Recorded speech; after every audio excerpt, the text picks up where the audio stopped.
Hello, हा सकाळी सकाळी गरम चहा करतीये मस्त कडक.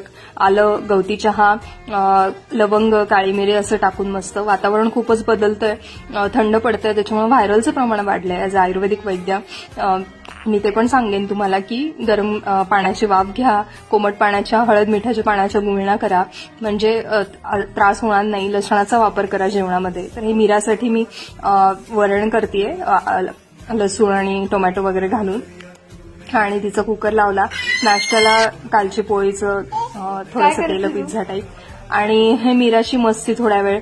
मी कसं तिचं तोंड पुसत असती, माझं तोंड पुसायला येत होती, असं सगळं चालू होतं. आणि तिचं जेवण संध्याकाळचं वगैरे तिला काय काय म्हणत म्हणत खेळवत खेळवत जेवायला घालायचं. आणि टीव्ही चालू असला तरी ती टीव्ही बघत नाही. तर आजचा दिवस संपवतेय. Bye bye.